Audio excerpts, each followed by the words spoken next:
Bagaimana resikonya ketika mengalami telat bayar hingga gagal bayar di aplikasi pinjaman online Uangmi, dan di video kali ini juga kita akan review aplikasi ini mulai dari bunga dan juga tenor yang disediakan sehingga teman-teman bisa berpikir lagi apakah cocok pinjaman ini buat kalian atau enggak.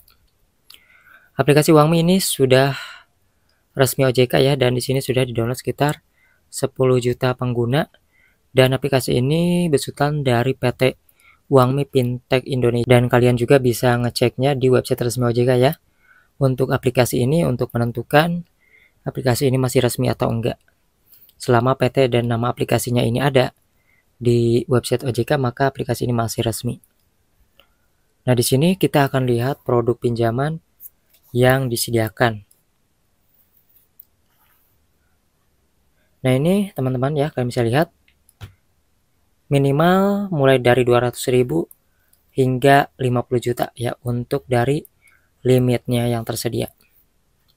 Durasi pinjaman 3 hingga 12 bulan aja. Suku bunga maksimum 109,5% per tahun ya APR-nya, dan ini lumayan tinggi.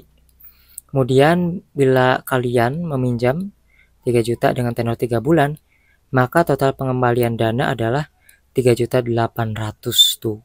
Besar kan? Dengan cicilan per bulan sebesar 1.299.000. Nah, maka teman-teman jangan sampai kejebak ya. Pinjam uang ternyata bunganya besar. Nah, maka teman-teman bisa lihat dari review ini.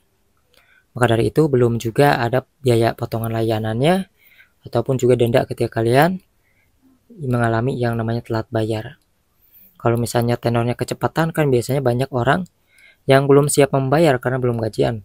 Itulah mengapa mereka banyak yang telat bayar di aplikasi pinjamannya. Untuk email CS ataupun kontak CS ada di sini. Ketika kalian mengalami kendala, bisa hubungi ya. Kemudian untuk kantornya di sini teman-teman bisa lihat ada di Depok, Jawa Barat. Artinya DC-DC lapangannya di sekitar area tersebut ya ada. Nah, bagaimana kalau misalnya telat bayar? Apakah bakalan didatangi oleh DC lapangannya atau enggak? Jawabannya tergantung ya. Kalau misalnya kalian telat bayarnya kurang lebih dari 7 hari, biasanya mereka hanya neror lewat telepon ataupun lewat WhatsApp aja, tanpa turun langsung ke lapangan, karena mereka masih membiarkan yang namanya bunga dan denda kalian berjalan.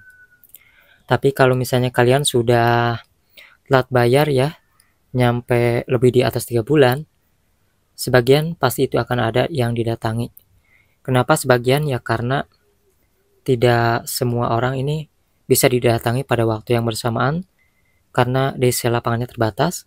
Jadi orang yang diprioritaskan saja yang biasanya didatangi oleh DC lapangan dari aplikasi Uangmi ini. Jadi seperti itu teman-teman. Kemudian resiko terbesar gagal bayar di aplikasi pinjaman online Uangmi ini adalah terkena slik OJK, kena BI checking. Hanya itu saja teman-teman. Jadi indikatornya bukan takut didatangi oleh DC lapangan. Soal DC lapangan itu bukan masalah besar. Jadi teman-teman bisa ya kurang lebih pertimbangkan hal tersebut aja. Kalau misalnya teman-teman mau pinjam uang aplikasi ini, seperti yang saya katakan tadi, bunganya di sini lumayan besar. Maka kalau misalnya teman-teman nggak ngecek aplikasi ini di deskripsinya, maka bisa-bisa terjebak ya. Jadi seperti itu. Yang mau share pengalaman pinjam uang di aplikasi ini, silahkan tulis di kolom komentar ya, untuk membagikan pengalaman kalian ke teman-teman yang lain, ataupun yang mau nanya juga silahkan, baik untuk aplikasi ini ataupun pinjaman online resmi OJK yang lainnya. Setidaknya seperti itu ya reviewnya teman-teman ya. Aplikasi ini masih resmi OJK, tapi untuk bunga dan denda biaya layanan tentunya tidak terlalu transparan diperlihatkan oleh aplikasi ini. Oke, sampai jumpa lagi di review pinjaman online yang lainnya.